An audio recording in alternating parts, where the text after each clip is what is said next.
peux me passer le scotch? Beau geste, inspecteur. Merci. J'ai encore quelques réflexes de ma vie d'avant. Vous faisiez quoi avant? J'étais sportif de haut niveau jusqu'à mes 23 ans. Enfin, en semi-professionnel. C'est quoi la différence entre un pro et un semi-pro?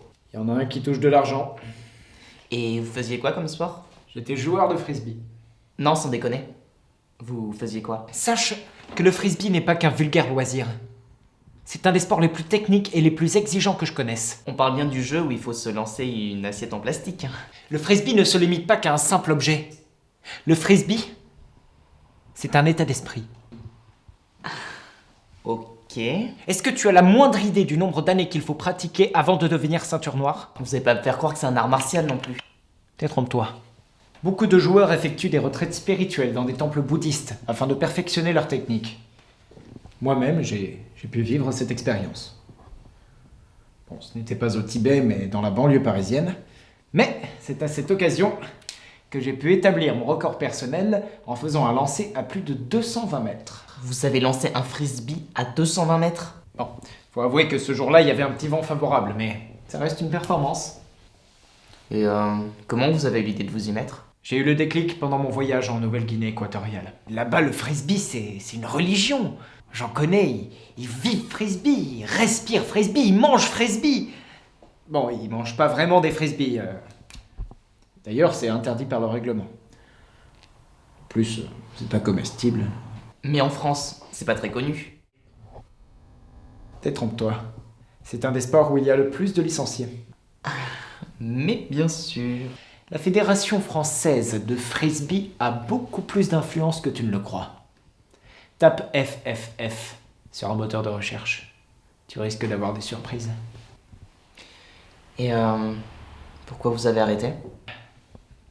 Pendant un temps, le frisbee, c'était toute ma vie. Mais ce n'était qu'une passion. Je savais que je n'arriverais pas à en vivre, alors j'ai rangé mon frisbee dans le placard et je suis passé à autre chose. Et c'est comme ça que vous êtes devenu inspecteur? Tu vas peut-être trouver ça bête, mais j'ai perdu mon frisbee un nombre incalculable de fois. Dans les arbres, sur les toits, même une fois dans les sables mouvants. Mais à chaque fois, j'arrivais à le retrouver. Du coup, je me suis dit, puisque j'arrive toujours à retrouver mes affaires, peut-être que je pourrais aider les autres à retrouver les leurs. C'est comme ça que je suis devenu inspecteur. Bon, j'ai été un peu pistonné aussi.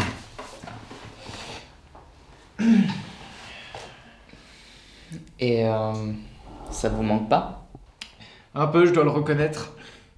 Mais bon, de toute façon, j'ai plus personne avec qui jouer, alors... Si ça vous intéresse, moi je suis dispo. Après tout, pourquoi pas? On pourrait aller au parc et se faire quelques lancers. Bah ouais, carrément. Et puis je suis curieux de voir si vous pouvez lancer un frisbee à 200 mètres. J'ai plus le niveau pour une telle prouesse. Non, puis de toute façon, 200 mètres, c'est rien à côté du record du monde. Combien? Tu vas pas me croire si je te le dis. Non mais allez-y, faites-moi rêver. Ok, alors, le recordman du monde est américain. Et il a, tiens-toi bien, lancé un frisbee à 22 603 mètres. N'importe quoi. C'est exactement ce que je me suis dit la première fois que j'ai entendu ça. Le record a eu lieu le 25 août 2005. Il faut dire que ce jour-là, il y avait un petit vent favorable. Voire même très favorable. C'était pendant l'ouragan Katrina.